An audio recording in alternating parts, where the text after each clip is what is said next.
কারণ 60টি। অজু ভঙ্গের এই কাজগুলি করলে অজু ছুটে যায়, অজু কি হয়, আবার পুনরায় অজু করতে হবে, আবার পুনরায়। এই 60টি কাজ যদি তোমার ভিতরে হয়ে থাকে তাহলে তোমার অজু কি হবে, নতুন করে আবার আদায় করতে হবে, বুঝছো? অজু ভঙ্গের কারণ 60টি। পায়খানা বা পেশাবের রাস্তা দিয়ে কোনো কিছু বাইর হওয়া। পায়খানা বা পেশাবের রাস্তা দিয়ে কোনো কিছু বাইর হওয়া। এই দুইটি রাস্তা দিয়ে যে কোনো জিনিস বের হইলে কি হবে, অজু চলে যাবে, রক্ত বের হতে পারে, যে কোনো জিনিস বের হইলে কি হবে, অজু ভেঙে যাবে, মনে থাকবে। তাহলে পায়খানা বা পেশাবের রাস্তা দিয়ে কোনো কিছু বাইর হওয়া। মুখ ভরিয়া বমি হওয়া। মুখ ভরিয়া বমি হওয়া। মুখ ভরিয়া বমি মানে একদম মুখ ভরে, মুখ অল্প একটু বমি, সেটা তো ভিন্ন কথা। আর একটা হচ্ছে কি মুখ ভরিয়া বমি হওয়া, বুঝছো পার্থক্য দেখছো? একটা অল্প বমি, অল্প একটু, আরেকটা কি অনেক বেশি। মুখ ভরিয়া বমি হওয়া। শরীরের কোনো জায়গা হইতে রক্ত পুজ পানি বের হয়ে গড়িয়ে পড়া।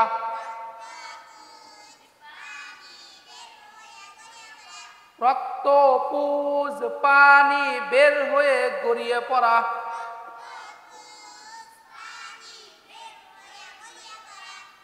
শরীরের যে কোনো জায়গা হইতে রক্ত পুজ পানি বের হয়ে যদি গড়ে পড়ে তাহলে কি হবে, অজু ভেঙে যাবে। এখন গড়ে পড়া কি, অনেক রক্ত প্রয়োজন হয়, একটা এখানে ফোট হয়েছে, চিমটি মারছো রক্ত বের হয় না, একটা চিমটি মারছো রক্ত বের হয়েছে, গোর হয়েছে, তাই না, স্থান ত্যাগ করছে।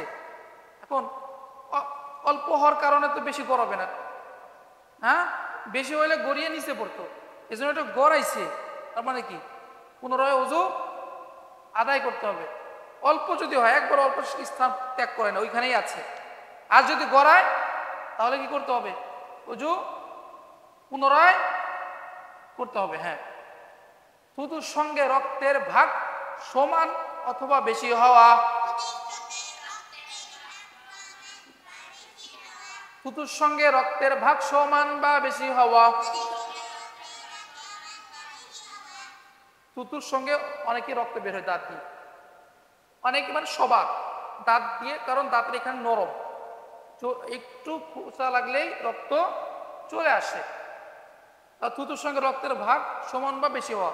এখন রক্ত যদি অল্প হয় তাহলে তো অজু থাকবে, যদি বেশি হয় সমান সমান হয়ে যায় তাহলে পুনরায় অজু করতে হবে, মনে থাকবে।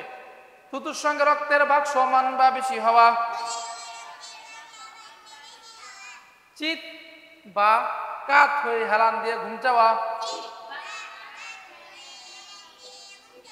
চিত বা কাত হয়ে হেলান দিয়ে ঘুম যাওয়া। পাগল মাতাল অচেতন হইলে। পাগল মাতাল মানে পাগল মাতাল অচেতন হয়ে গেছে, তাহলে অজু নষ্ট হয়ে যাবে।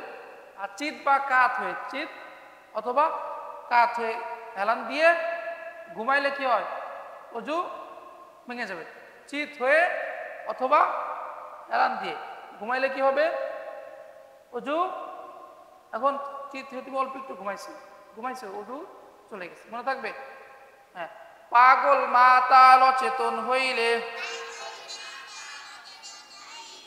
নামাজে উচ্চ স্বরে হাসিলে।